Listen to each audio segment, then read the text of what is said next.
Sleep is not just rest. It's not passive. It's one of the most active and essential processes your brain engages in every 24 hours. And after age 50, the impact of even mild sleep deprivation becomes more pronounced because the systems that once compensated for a poor night's sleep don't operate as efficiently as they used to. Most people think of sleep as something they can catch up on later.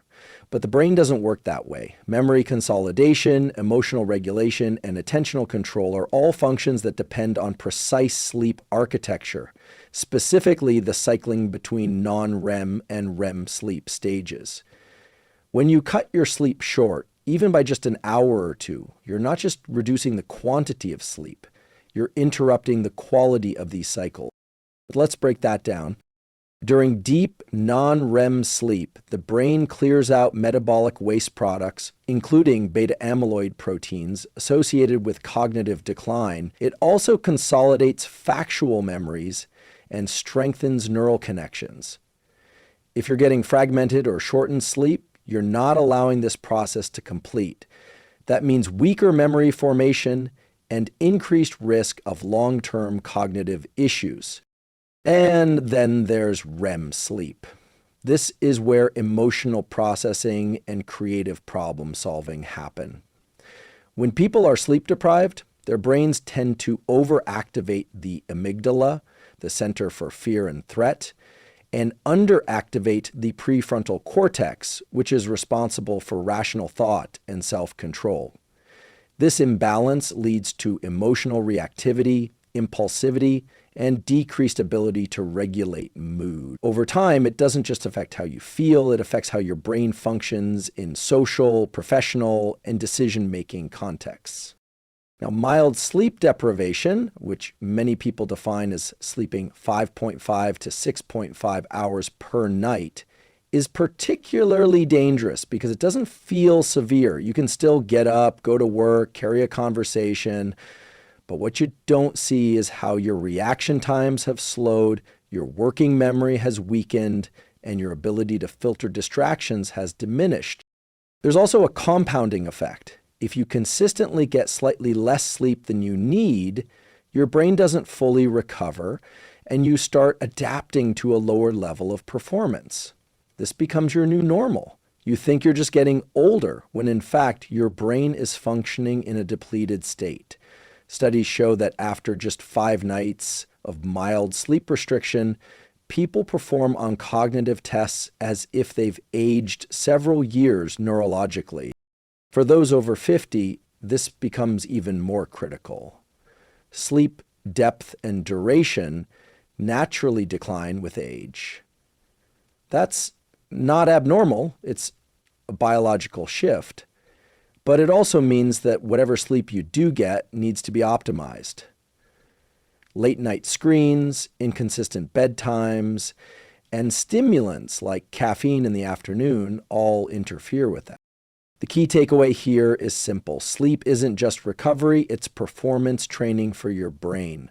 If you want to protect memory, sharpen focus, and stay emotionally resilient, especially after 50, you have to treat sleep like nutrition.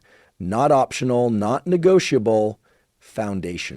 Movement is not just about burning calories or maintaining muscle mass.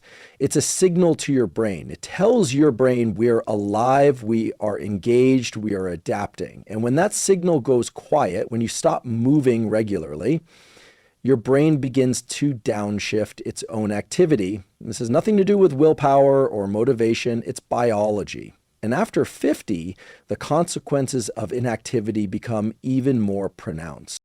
One of the most important systems affected by movement is cerebral blood flow. When you engage in physical activity, even something as simple as a brisk walk, you increase blood circulation to the brain. That blood carries oxygen, glucose, and essential nutrients. It also helps remove waste byproducts that accumulate through normal mental activity. When you stop moving, that circulation slows down. Less blood flow means less fuel for cognitive processes like memory retrieval, attention, and problem solving. But it's not just about oxygen and nutrients. Movement also drives the release and regulation of neurotransmitters, chemical messengers that control how you think and feel. Dopamine, for example, is linked to motivation and goal-directed behavior. Norepinephrine helps you focus and stay alert. Serotonin contributes to mood stability and emotional control. These are not abstract chemicals. They directly impact how clearly you think, how well you make decisions, and how balanced you feel emotionally. Physical activity, especially rhythmic, sustained movement like walking, cycling, or swimming, stimulates the production of brain-degraded neurotrophic factor, or BDNF. Think of BDNF as brain fertilizer. It supports the growth and maintenance of neurons and strengthens the connections between them. When BDNF levels are high, your brain becomes more adaptable, more resilient, and better at forming new memory. When you're sedentary, BDNF production drops, and when it drops, so does mental clarity. Here's what's especially important to understand. You don't need to become an athlete to benefit. You don't need to run marathons or lift heavy weights. What the brain responds to is consistency. Even 20 to 30 minutes of moderate movement a day, walking, stretching, light resistance training, can significantly improve blood flow, neurotransmitter balance, and cognitive performance. It's not about intensity, it's about signaling. After 50, the brain becomes more sensitive to both positive and negative inputs. That means the absence of movement has a stronger negative effect, but the presence of movement can create a more powerful positive shift than it would have in earlier years. Your brain is still capable of growth, it just needs the right cues, and movement is one of the most potent cues we have.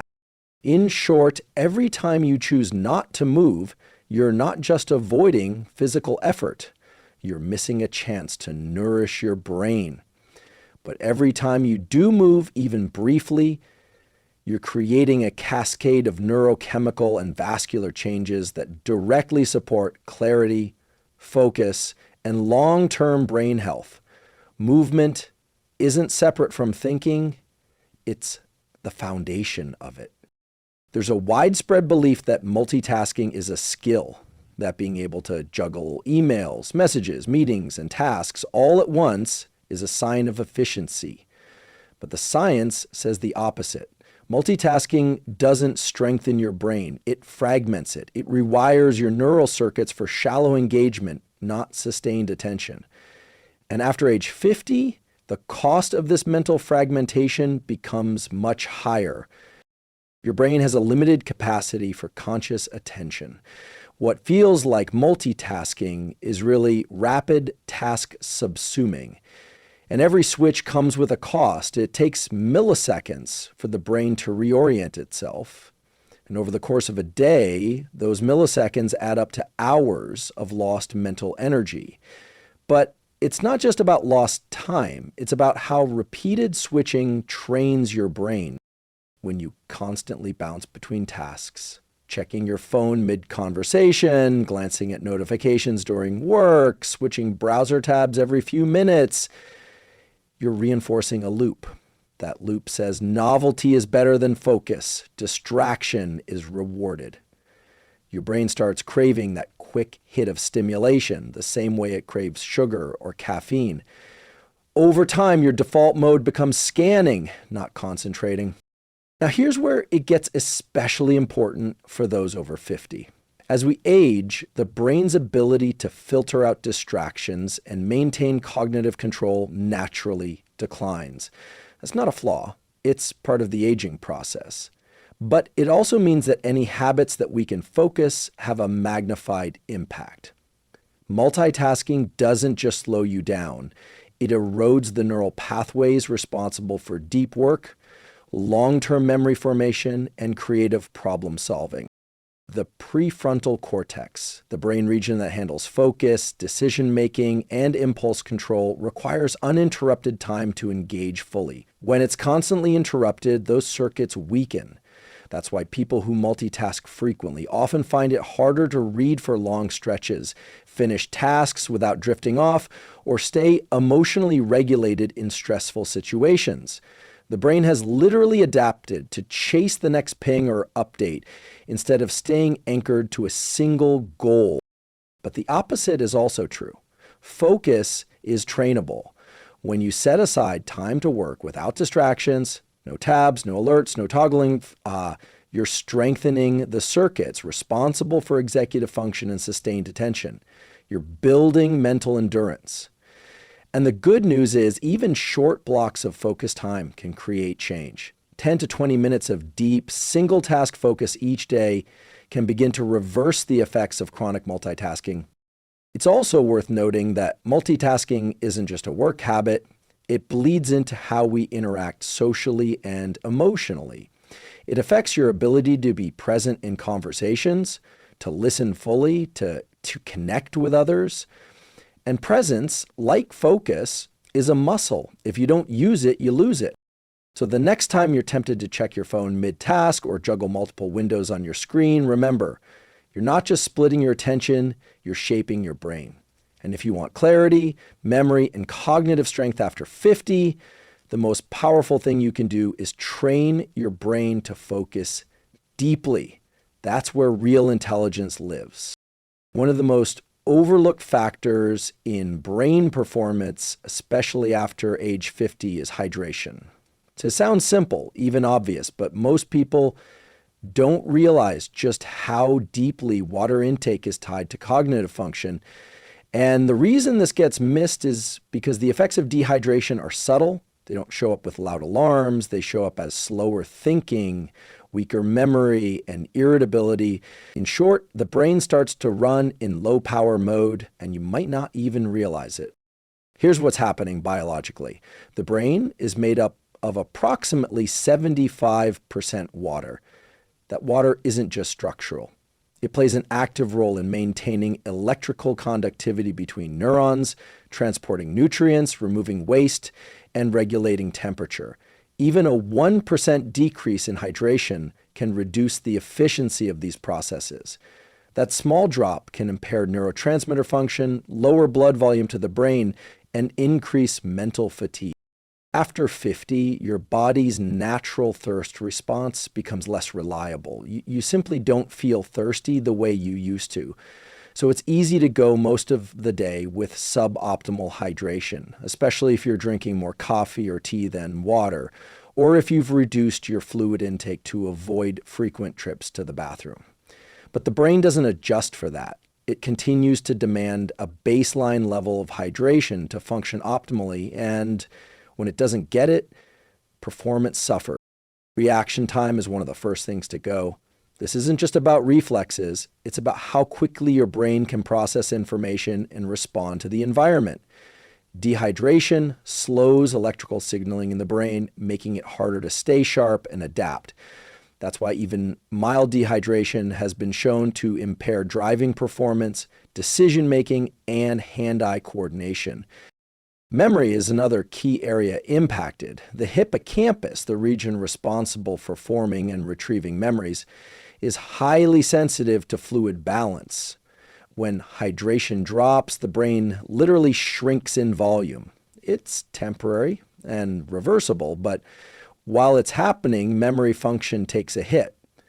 You may forget names more easily, struggle to find the right word, or feel mentally foggy even after a good night's sleep.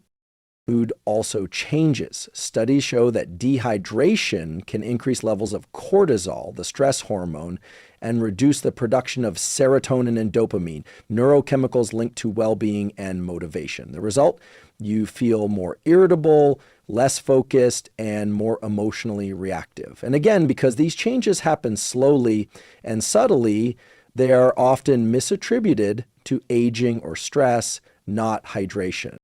The fix is simple, but it requires consistency. Waiting until you're thirsty isn't reliable, especially later in life.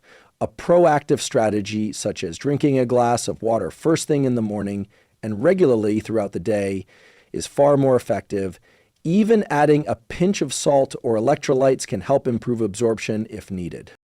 In short, water is not a luxury, it's a cognitive tool. If you want to think clearly, remember more, and stabilize your mood as you age, hydration isn't optional. One of the most underestimated threats to brain health after 50 is not acute stress. It's chronic, low-level stress, the kind that hums in the background day after day. Missed emails, traffic, constant notifications, financial concerns, family tensions. None of these on their own feel overwhelming, but together they create a steady drip of internal pressure that keeps the brain in a state of mild, continuous alert. And it's that subtle, sustained stress response that does real damage over time, especially to brain regions responsible for memory, learning, and emotional regulation. When the brain perceives stress, real or imagined, it signals the adrenal glands to release cortisol. This isn't inherently bad. Cortisol in short bursts is adaptive. It mobilizes energy, sharpens focus, and prepares the body for action. But the system is designed to spike and then return to baseline. What happens with chronic stress is that cortisol remains elevated for too long. And the longer cortisol stays up, the more it begins to shift from helpful to harmful. The hippocampus, the part of the brain that stores and retrieves memory, is especially vulnerable to this. It contains a high density of cortisol receptors. When cortisol is elevated for extended periods, it interferes with synaptic plasticity in the hippocampus. That means fewer connections, weaker learning, and slower recall. Over time, the hippocampus can actually shrink in volume, a change observed in both chronic stress sufferers and individuals with long-term cognitive decline. Another brain region affected is the prefrontal cortex, which is essential for decision-making, planning, and emotional control. Chronic stress reduces its activity while increasing activity in the amygdala, the brain's fear center. That shift makes you more reactive, more impulsive, and less capable of staying calm under pressure. Essentially, the brain begins to prioritize short-term survival over long-term thinking. And here's the part that catches most people off guard. You don't need to feel stressed out for these effects to take place. You can feel functional and still be operating under a slow cortisol leak all day long. It's the lack of true recovery, mentally and physiologically, that wears the system down. Many adults over 50 have simply adapted to this baseline of pressure, not realizing that it's suppressing neurogenesis, dulling focus, and sabotaging memory at the cellular level. So what's the intervention? It starts with awareness, understanding that your brain doesn't need to be in crisis to be under strain. Then introducing deliberate moments of down-regulation. Practices like deep nasal breathing, movement, time outdoors, or even short periods of silence can lower cortisol and re-engage the parasympathetic nervous system. It doesn't need to take hours. Even 5 minutes of intentional calm can shift your brain's chemistry. This isn't about escaping stress entirely. That's unrealistic.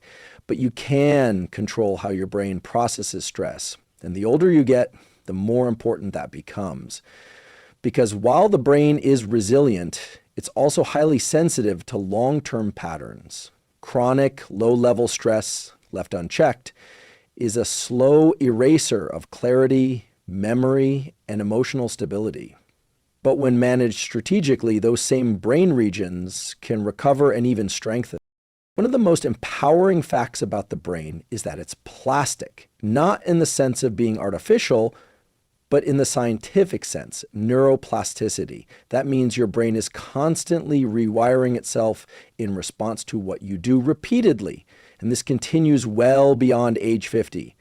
In fact, the habits you follow daily, especially the subtle ones you barely notice, are shaping the strength, clarity, and resilience of your brain every single day. Here's the key point. Your brain doesn't differentiate between intentional and unintentional patterns. It just responds to repetition. So when you engage in behaviors like frequent multitasking, poor sleep routines, chronic low-level stress, or sedentarism, the brain begins adapting to that input. Focus weakens, mood destabilizes, memory fades. But the reverse is also true when you deliberately introduce new beneficial patterns. Even in small doses, the brain begins building new circuits. Performance improves, resilience increases, clarity returns. The first step is recognition. That might sound obvious, but it's surprisingly difficult because many of these habits don't feel harmful in the moment. Checking your phone constantly, skipping a glass of water, staying seated for hours, pushing sleep by an hour or two, these are micro behaviors, but they accumulate. Over time, they create a kind of cognitive drag. You don't feel sharp, but you can't quite pinpoint why. That's how subtle habits operate, quietly but powerfully. Once you recognize these patterns, the next step is replacement, not just removal. The brain resists a vacuum. Telling yourself to stop multitasking doesn't work unless you give your mind something else to do. That's why focused blocks of work, hydration cues, movement breaks, and short recovery rituals are so powerful. They give the brain new structure. And when practiced consistently, those new habits start to feel automatic, not because of willpower, but because the neural circuitry supporting them has been reinforced. And the gains here are not theoretical, they're measurable. Regular movement improves executive function. Focus training increases gray matter density in the prefrontal cortex. Quality sleep enhances memory consolidation and emotional regulation. Hydration boosts attention span and reaction time. Stress management techniques, even brief ones, lower cortisol and increase resilience to future stressors. None of this requires dramatic life changes, just strategic, consistent input. What's especially important after 50 is the rate at which these changes can be felt. Because while it's true that neuroplasticity slows slightly with age, the brain actually becomes more responsive to purposeful behavior. That means the right kind of habits, repeated with intention, can create a faster and more noticeable shift in how you feel and function. So the message isn't about perfection, it's about pattern recognition. Look closely at what you're doing, especially the things you don't even label as habits. Identify the low-quality inputs. Replace them with high-quality ones even in small doses, because over time, the brain adapts. And when it does, the transformation isn't subtle. It's visible in your energy, in your clarity, in your ability to stay grounded under pressure. The brain doesn't care about age. It cares about input.